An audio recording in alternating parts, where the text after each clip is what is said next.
You're listening to Bloom After Baby, the podcast. We're your hosts, Rachel Daggett and Jen Jordan. We're a therapist and a doctor and both moms of two. We're here to discuss the mental health and wellness needs that are unique to motherhood. From confusing hormone swings to your expanding body to boundaries in tricky relationships, we'll give you the information you need to experience motherhood in a way that feels good to you. Thanks so much for tuning in. Let's get to it. Hey guys, this is Rachel. Today we have the honor of having Leora Robles, International Board Certified Lactation Consultant, IBCLC, and owner of the Breastfeeding Center of Orange County, here with us today. A little bit of context for how this convo and collab came to be. I first met and knew Leora through my own breastfeeding journey. She supported and helped me through my feeding both my babies, Reed, who is now 4 years old, and Blake, who just turned 1. And if you have had a baby before, you know just how heavy, hard, confusing, painful, lots of things, the feeding journey can feel with your little one. I feel really, really passionate about connecting new mamas with the support that is out there to help with all of these little things that come up in motherhood that you may not realize will come up or may not realize you'll need more help with. I fully wholeheartedly believe that having the right support system is a huge, invaluable aspect of improving maternal mental health outcomes. So I was really honored and grateful that Leora came on the podcast today and shared a little bit about how a lactation consultant or lactation support can help you. She gives a little bit of tips on things like the best types of breastfeeding pill to look for, the best type of pump to have. We don't go into this in the conversation, but she gives so much helpful information on things like supplements and what to look for a good latch, things like that on her Instagram and on her website, which I have linked here in the show notes. But I think one of the things I love most about Leora is she has such a non-shaming and non-judgmental approach towards breastfeeding and feeding in general. You'll hear her say on here that when she's running her prenatal breastfeeding support groups, she says, "Hi, I'm a lactation consultant and I don't care how you choose to feed your baby," or something along those lines. I love that she gives just the permission and validation that breastfeeding is not and may not be for everybody, and that is okay to recognize too. I'm not going to say too much more in this pre-roll because the conversation kind of speaks for itself, but I'm so excited for you to hear from her, for you to feel a little bit more informed and better prepared for your breastfeeding journey if you are pregnant or postpartum.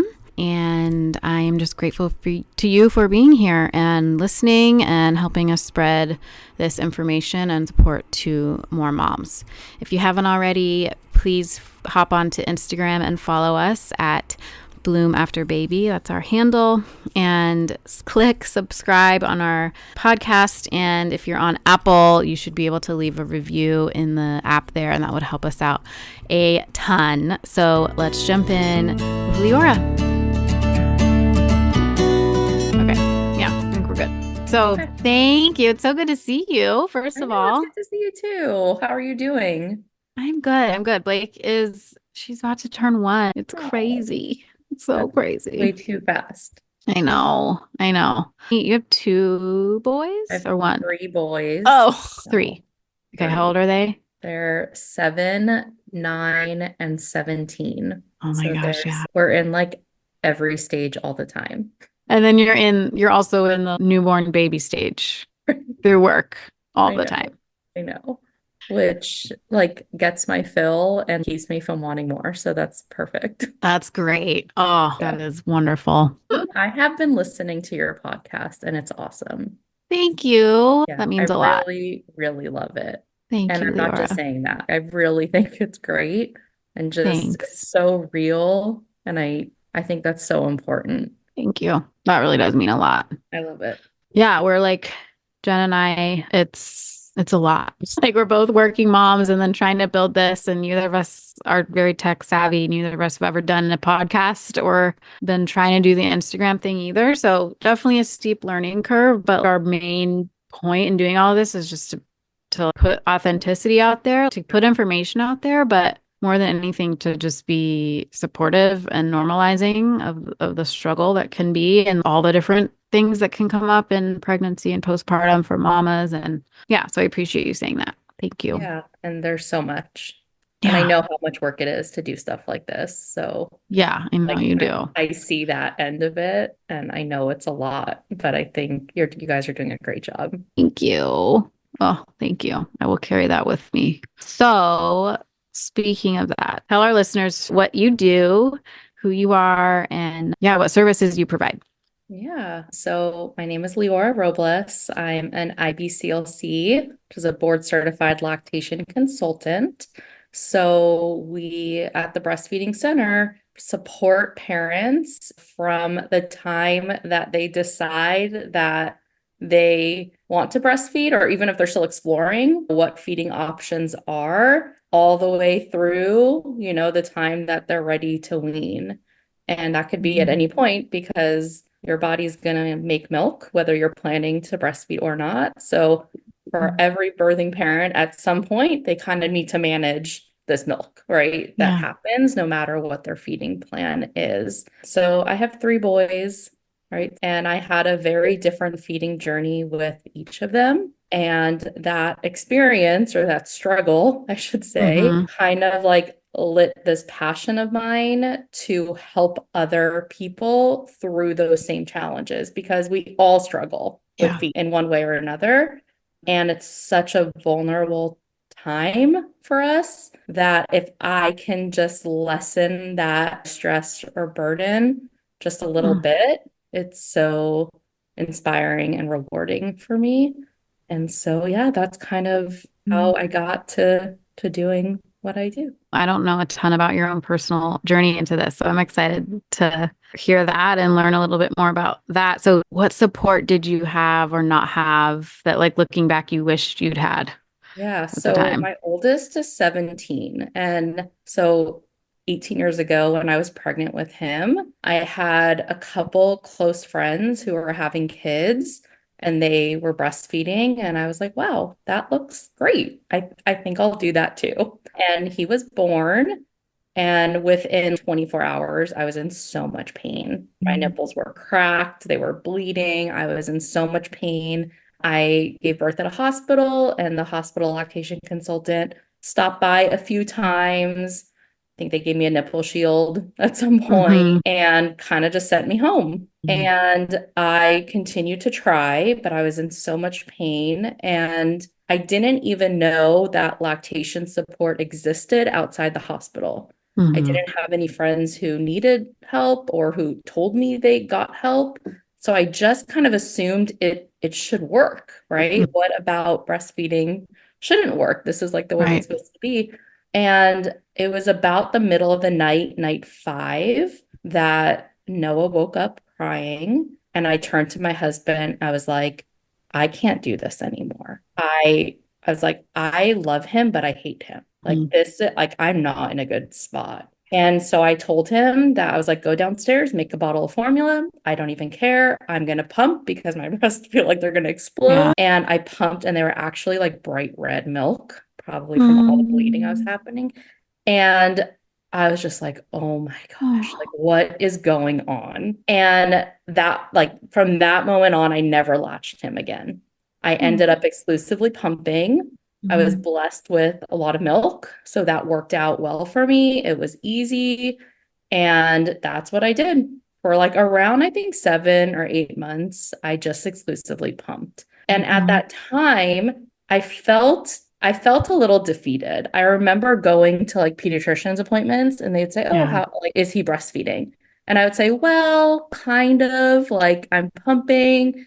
And I remember just feeling like I always kind of I didn't allow myself to say, yes, I'm breastfeeding. Like I felt like I Yeah. wasn't fully. Right. Anyway, so moving forward, looking back at that, I say that was not fair of me. I still provided breast Yeah. milk to my Oh my child, and I God. was still breastfeeding.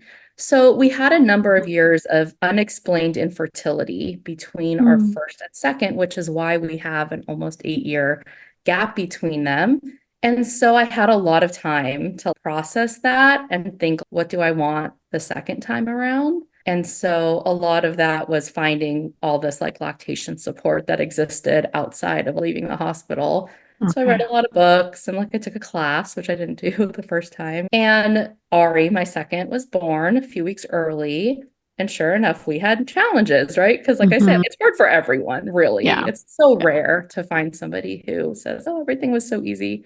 But I knew that I can go get support. And that's what I Hmm. did. A week in, I was like, I'm going to go see somebody. And I did. And it's not that everything was fixed right away, but Hmm. knowing that I had somebody that like is going to check in with me in a couple days and was going to change my plan if I wasn't like reaching my goals yet just kept me going. And yeah, after a few weeks, things got a lot better. And I ended up exclusively breastfeeding him for like almost 18 months. And so, Hmm. such a different experience, right, between my first and my second. And really, it had nothing to do with my experience. It just had to do with having help, having Yeah. somebody that was like my cheerleader, that was like, we'll keep working on this, we'll keep figuring it out.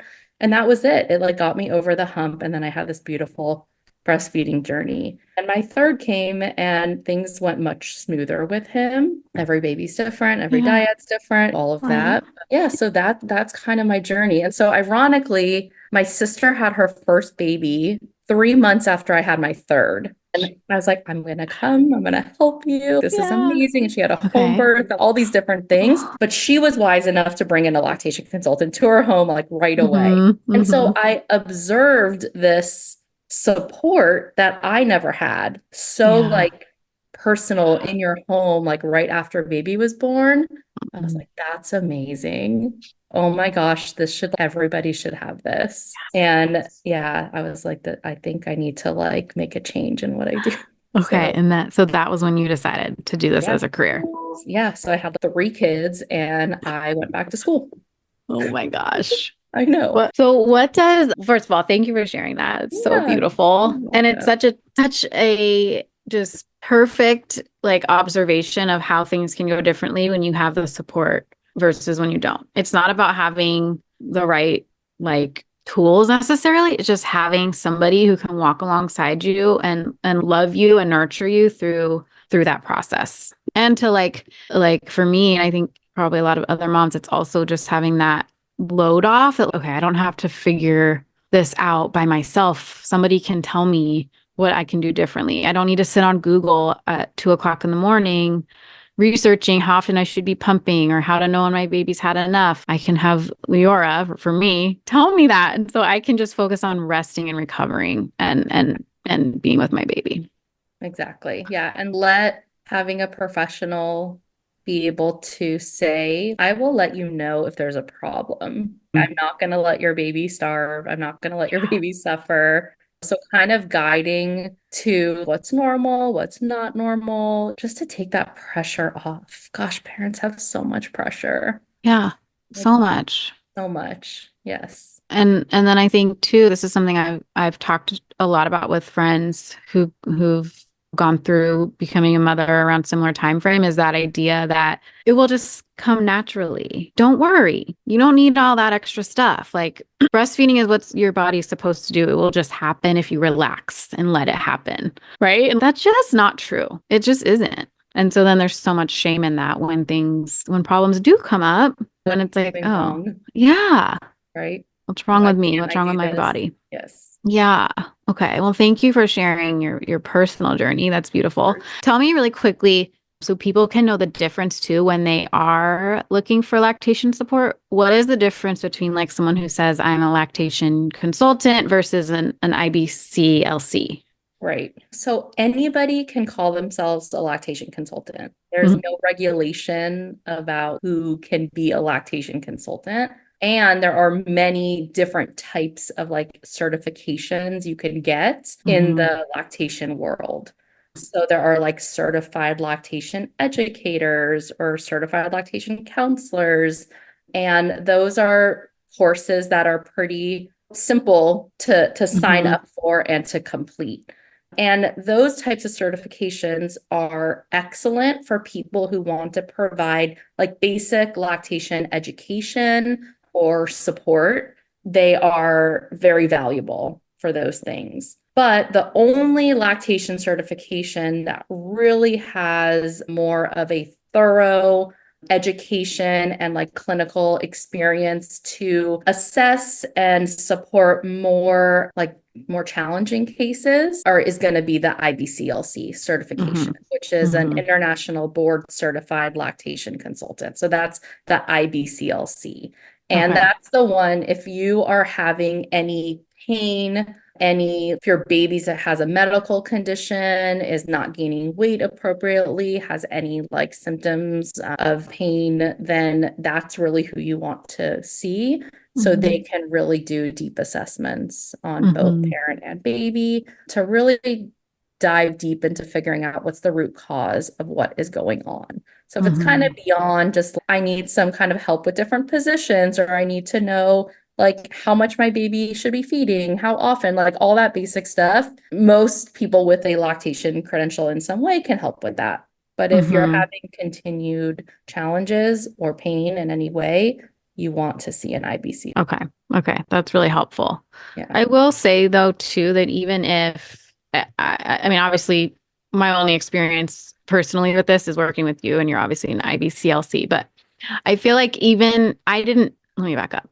I didn't know that there were underlying problems and I wasn't having pain necessarily, but I'm grateful that I had you and that you are board certified, because you were able to come in and help me get ahead of the underlying issues, which were oral ties for both my kids, that I wouldn't have known, and that maybe someone who isn't board certified wouldn't have had that expertise or ability to assess on that deep level and then refer me to where I needed to go. True. I mean, and hopefully those people know what their scope of practice is and can identify when something is happening that is beyond their scope. But what I'll say is, even if they don't, and this is true for even an IBCLC, as I would assume, like even a therapist, right? If you're not finding the support you need with that person, go somewhere else. Right. So the experience that you have with one lactation consultant, IBCLC, like any provider, that person may not be the right fit for you, regardless of what their credentials are. Right. So you're seeing somebody and you're just not finding the help you need, or you're just not improving, or you're not reaching your goals, go see someone else. There's no limit to what you can do. And so that's, I think, a good way to kind of get around. Yes. And that's so true. And like you said, true for any type of support in any profession. Right. Is it true that breastfeeding shouldn't be painful? I love this question. I love it because I hear lactation consultants say breastfeeding should never hurt. And if you're having pain, then something's wrong and we need to fix it. And I think that's true to an extent, but it's not 100% true. And I feel like for 99% of parents who are breastfeeding, at some point in their feeding journey, and usually in the first week, there is discomfort. I just think we're using a very sensitive part of our body in a way we're not used to, over and over and over and over again. And there's like an acclimation period. So I don't want parents to feel like if they're having any type of discomfort or tenderness, that something is wrong. It's to be expected. But how do we figure out, okay, well, what's normal and what's a problem? So I would say any pain that gets increasingly worse as the feed goes on is not really good. Anything that's beyond just a little bit of tenderness, sense in the first like 30 seconds, I would say we should look at that. And anything that's causing damage to your nipples, right? So if you're having any cracks, bleeding, pinched nipples, then yes, we should definitely get assessed. But if you're just feeling a little bit of like sensitivity when baby first latches, that goes away within 20 to 30 seconds. The rest of the feed is comfortable. You're not having any pain in between feeds, then most likely that is normal, and we will see that resolve within the first 1 to 2 weeks. Okay. Does that make sense? Yes, it makes a ton of sense, and it is very helpful, because I do feel like the messaging is a little bit black and white. If you're having any pain at all, and also pain is subjective, then something's wrong, right? And look, it never hurts to get help. Totally. It never hurts to see somebody. I tell parents, you can come see me if literally everything is going perfect Oh, in your yeah. mind. Come see us. Yes. Because even if there's not something for us to fix, there is education to have, right? Totally. Why is your baby doing this at this time? What can we expect to happen in the next week or two? Like there's always support that is helpful, regardless if there is a Always. problem to be fixed in that moment. But if somebody is trying to identify, is this pain normal or not? I think anything that lasts into a feed or is hurting in between feeds, that's your good indicator. Okay, Yeah. let's go check this out. Okay. Okay. Awesome. Yeah. And I totally agree. I think everyone could benefit for sure. I mean, now I'm racking my brain and thinking about some of the little things that like you helped me with, okay, what to do if I'm engorged or if I have clogged ducts or if I'm on the edge of possible mastitis and even to know how or how to know if that's happening. So again, to get ahead of that. So then I knew what to do the following week when that started happening. And then even one question that I think probably most moms ask themselves is, okay, how often and how long am I supposed to feed them for? And I remember second time around, you were at our house. I had Blake. She was like probably 4 days old or something. And the control freak in me was like, but Leora, but how long do I set my timer for? Every time I'm feeding, I need you to tell me. How is it 10 minutes, 15? And I'd been through it before. Like you'd already taught me this. But I, especially when you're in such a vulnerable place and you're seeking control in any way, right? And I remember you said, let's not, and you're just so gentle way, let's not think so much about the time, the clock, yeah, but more about what cues she's giving you. She'll tell you when she's had enough and it's okay to let go. And that gave me permission to eventually I got rid of my little timer app and that felt so liberating. But little things like that you wouldn't necessarily think, oh, this is a problem I need help with, but it's so supportive and helpful. I'm glad you felt that relief. And I think this is where just kind of getting like general education can Hmm. somewhat be hurtful because Hmm. if you went online and like Googled like how long should my baby feed or how often should my baby feed, you're gonna Yeah. get your baby should feed 8 to 12 times a day for about like 20 to 30 minutes total or 15 minutes per side, right? Hmm. And while that could be true for some babies, it may Hmm. not be the situation for others. So Hmm. now you have a mom who's, well, my baby only feeds for 8 minutes. Are Yeah. they not getting enough? Or is something wrong? Or do I not Yeah. have enough milk? And we start to spiral because of this general recommendation that was made based off Hmm. of the average, Right. right? And this is where I think having somebody specifically looking at you and your baby and your situation is so helpful because I may not have made that same recommendation to my next consult after you Hmm. because that situation could have been totally different. And Yeah. maybe for that baby, like they do need to kind of make sure they're on Hmm. for longer, Hmm. right? Hmm. So it's where we get into trouble with Google, right? Yes. Because Google isn't looking at you and your baby. Right. They're Yeah. taking averages of hundreds Hmm. of thousands of breastfeeding people. So Yeah. that is one unique thing. And we're also one of the only professions that has two patients, right? Most like doctors, even if you go to your pediatrician or your OB, they're only looking at one of Yeah. you. The Right. OB or the It's midwife is about the mom, pediatrician's about the baby, ones that like look at you guys as individuals and as a dyad. And oh, it's we're managing three people, yeah. Yeah. and one can affect the other, right? So maybe like an OB or a midwife might look at mom and be like, you have a great milk supply.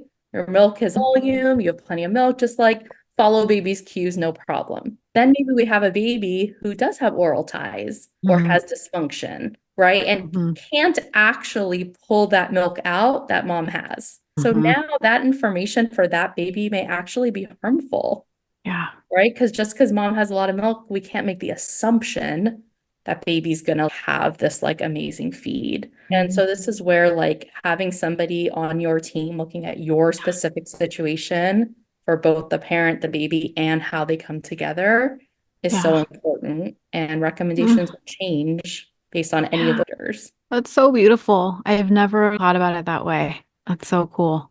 It's very cool and it's a lot. Yeah, a lot. Oh, Well, this is totally. why our appointments are 90 minutes long, Yes. right? Yes.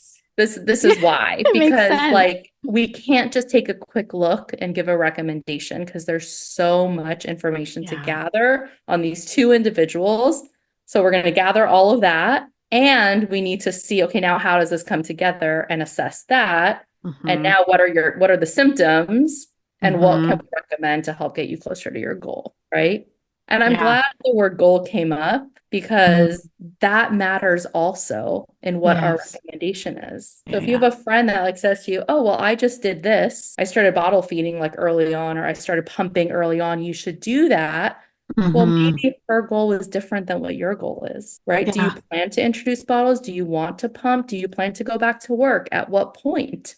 Right? Mm-hmm. All of that will change what I'm recommending to you and Yeah. why. And so it's such an individualized thing. It is. And these are things too that most moms don't even realize they need to be thinking about in those early Yeah. stages. And then it's empowering to have a professional come in and help you figure out those answers instead of you thinking, having it in the back of your head and feeling anxious about what am I gonna do, but not having any answer and just kind of like not doing anything with that anxiety. Yeah, we can help you. In our minds, we're always like thinking about how old is the baby and what are some of the things that we need to start thinking about if this is Hmm. part of the plan in the future. Yes. So like a big one is like returning to work. Or even if you're not returning to work, if you just want to be away from your child at any Yeah. point in the breastfeeding journey, Yeah. it's like most Yeah. people, then we need to talk about when is the appropriate time to introduce a bottle. Because we want to support your goals to breastfeed, but we also want you at a few months down the road to have that flexibility to go back Hmm. to work or go on a vacation or go on a date night, whatever it is. Yeah. So we're going to think for you, okay, what is the right timing for us to implement some pumping and bottle feeding to also support that future goal that you have? Mm. I don't want you to come back in like a few months and you're like, my baby won't take a bottle and I'm Yeah. stuck and I feel so Yeah. stressed. I can't go back to work. I can't go away. So we're also trying to like foreshadow how to prevent future problems, kind of like you Yes. said about the mastitis, Yeah. right? And Yes. sometimes like we see that we're looking at like a supply and breast, and I'm just like, oh, something is brewing Hmm. here. And so let us do that hard work for you. You Yes. don't have to figure it all out on your own when Hmm. there are people who like can take that burden from you. And I imagine in my mind like a mom who, after a number of months is going back to work and is in that position that you just referred to of my baby won't take a bottle. What do I do? Right. And I know from a mental health perspective how, oh my gosh, just how debilitating that anxiety can be and how many like bigger issues that could cause Yeah. for somebody. And so, will you talk a little bit about what is the intersect you see in your work with moms of how this support can directly influence and improve mental health outcomes for moms? It's hard for me to say because I don't know what I don't know, right? So for the Right. ones that don't get the support, I don't know Yeah. what their trajectory is. But what I can say is the number of times that I've heard families say, I feel so much better after Hmm. like our time together. I feel like I have a plan, or I feel okay. I guess like things are going well when I thought Yeah. that because my baby only fed for 6 minutes for the last week, everything was going downhill. Hmm. I think that reassurance just alleviates so much stress and anxiety and concern and overwhelm. So, one of the things we do at the breastfeeding center is we have a support group called Mama's Milk Club. And it's literally for those moms that just need a little bit of reassurance. I'm not having major problems, but I still am not like feeling confident that everything is great. So come in, see other parents who are wondering the exact same thing Yeah. and know that you're not the only one. Talk to a lactation consultant and ask your questions We always have a pediatric scale available for a weight check because Mhm. that weight gain is like the best reassurance, right? When you see your Mhm. baby gaining weight, you're like, okay, I guess they are getting what Mhm. they need, right? Even though Mhm. things have changed, which they will. Yeah. Yeah. I think just everybody needs that reassurance, that kind of check-in, things are still on track. Mhm. Because inconsistency with breastfeeding is so consistent, like Yeah. we That's true. have to expect it to be inconsistent. And I think for some Yeah. people, especially like we're using the apps and we're Yeah. tracking so much, and when we see a change, we stress. We're like, what's wrong? Like, why Right. did they not feed as many times or for as Yeah. long? Or Yeah. why did they wake up more often? And we always Mhm. blame ourselves. Yeah. It's always, I did something wrong. I don't have enough milk, Yeah. right? What did I do differently? So I think to get together with a professional or other parents and just hear that we all worry about these things, and Mhm. that's okay. We worry because we care and we're Yeah. good parents. And then just to Yes. get that little check-in, no, you're still on track, you're doing good, goes a Yeah. long way for how we feel and then therefore our mental health. Such a long way. Such a long way. Yeah.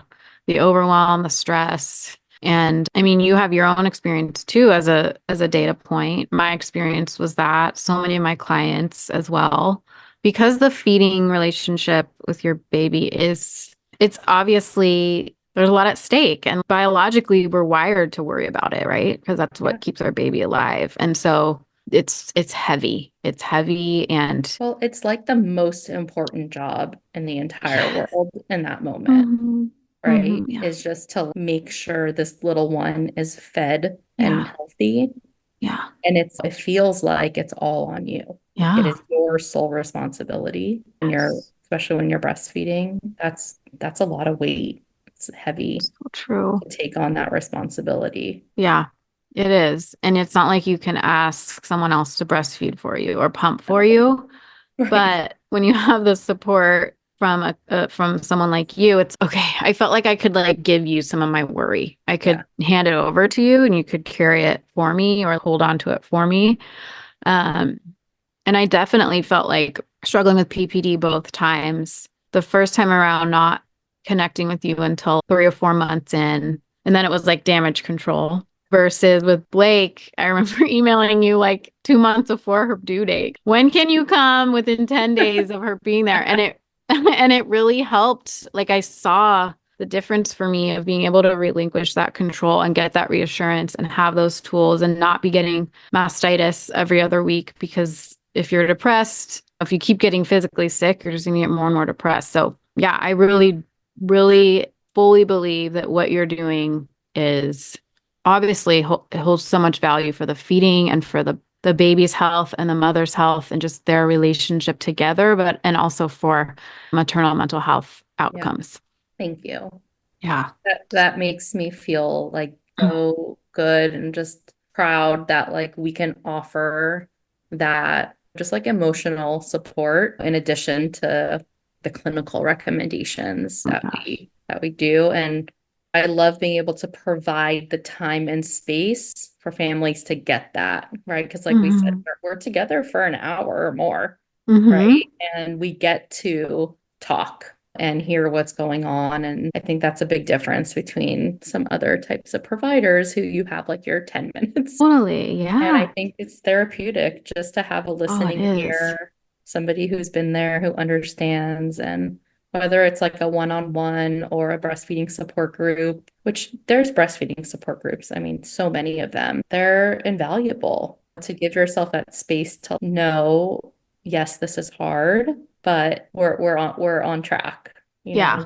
We're not alone in this. I really liked too having the ability to involve Sean in it and get him closer to the process and like just understanding what was going on and everything that goes into feeding a baby. I feel like it helps to give the non-birthing, non-breastfeeding partner that perspective of like how stressful it can be and how overwhelming, how literally how much work goes into it, but it also helped me and him be closer too, because I felt like he really understood I was going through. And then you also could give him tips on you can do the bottle feeding and teaching him how to hold the bottle and all that stuff. So it's great for I think for couples as well.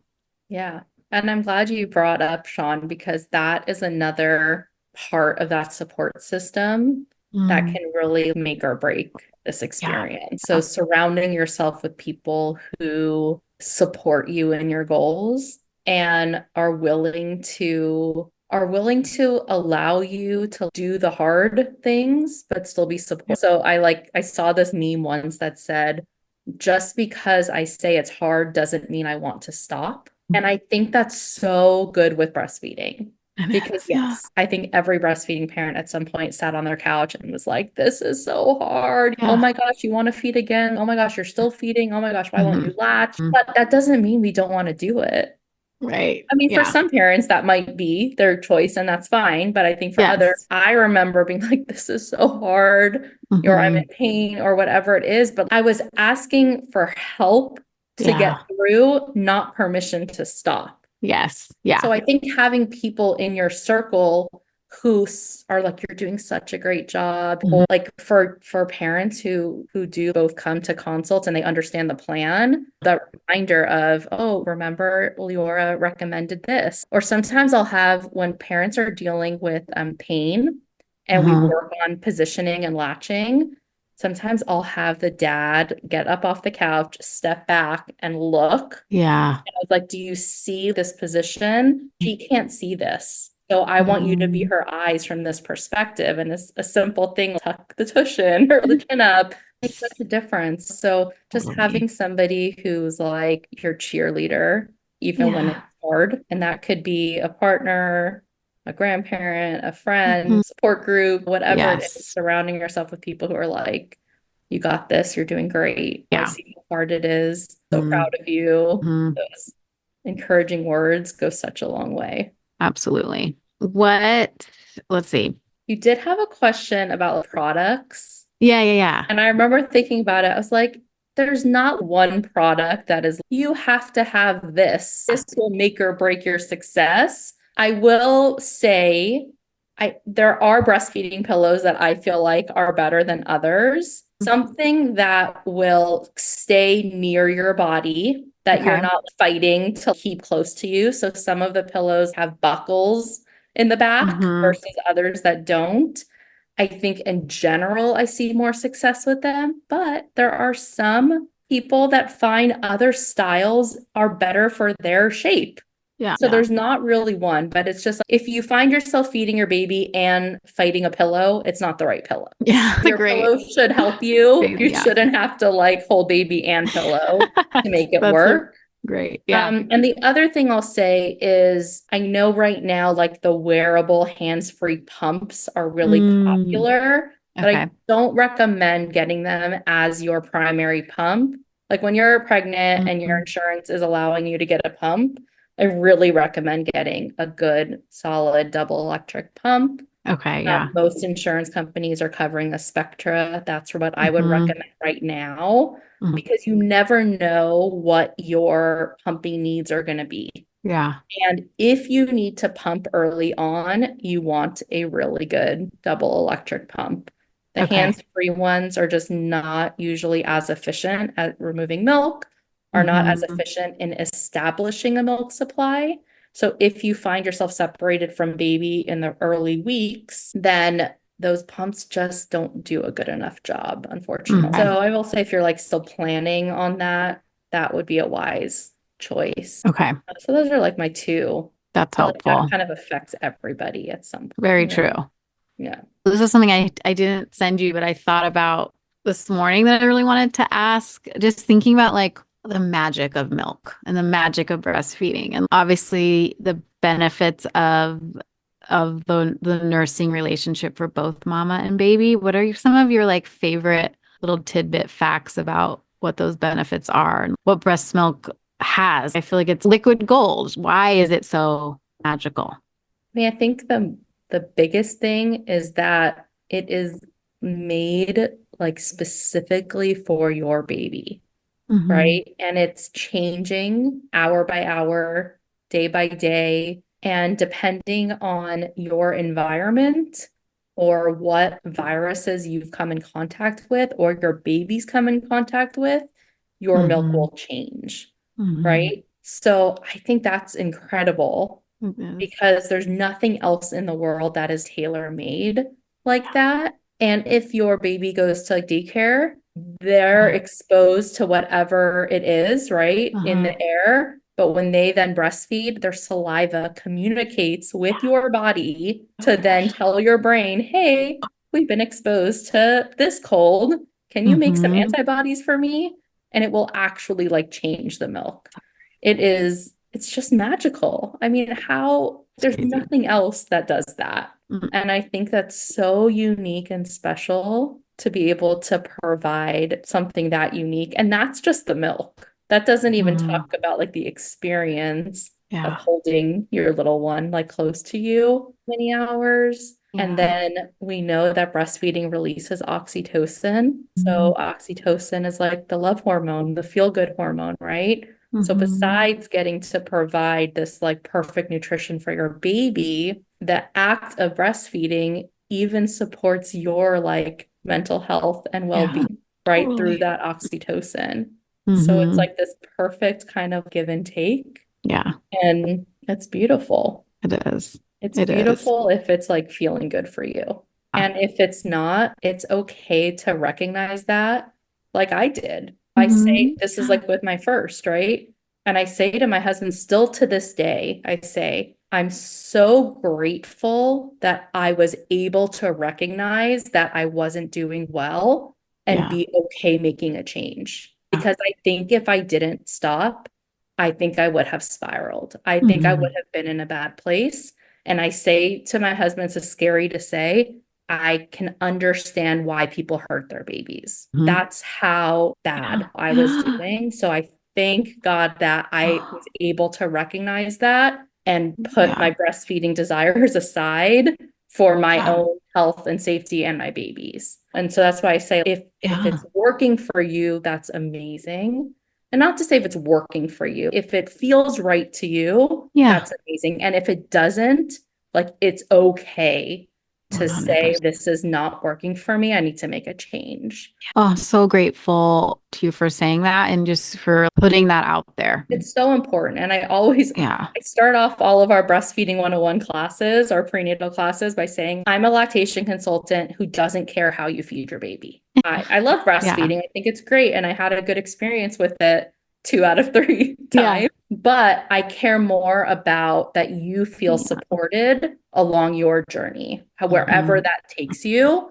I want to provide you with evidence-based information. I want to provide you with my clinical lens and whatever recommendations I can make. But at the end of the day, it's your choice. And what Yeah. feels right to you is the right choice. And Yeah. there's just so much shame There around is. like feeding. And I don't want anybody to feel that. And I never get that or got that from you at all. At all. So I'm grateful for that. Let's see. Okay, one more thing and then we can wrap up. The other thing about the relationship between mama and baby and nursing and milk and just like the brain of breast milk is the antibodies and all that, and then also the supply. Can you say a little bit about that? How does your body know how much milk to make, when to start producing less or more? Like, how does that happen? I love that. So our bodies, like we mentioned before, will start to make milk for our babies during pregnancy, right? And Mm, there's no like questionnaire. Do you want to breastfeed or do you not? Your body's just going to start making milk. So we know as early as about 16 weeks gestation, you'll start to produce colostrum. Like what? I didn't know so that. early. Yeah, really, Whoa. really early on. And so your colostrum is like ready to go for your baby really at any point that they're born. Mm, So once baby is born and the placenta gets delivered, we have this huge hormone shift. And mm, from that moment,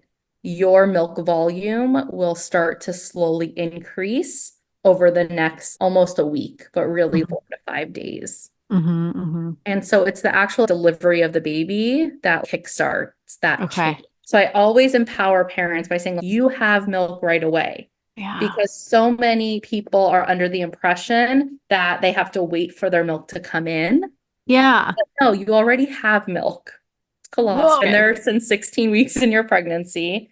And we know that babies' tummies are so tiny when they're born that they don't need large volumes of milk, right? The little tiny volumes of colostrum are so packed with everything that they need nutritionally that it like fills them up. Now, because their tummies are small, they are feeding often, right? Okay. But that frequent stimulation of the breast is like the Mhm. baby basically telling your body, I'm here and I'm going to need more.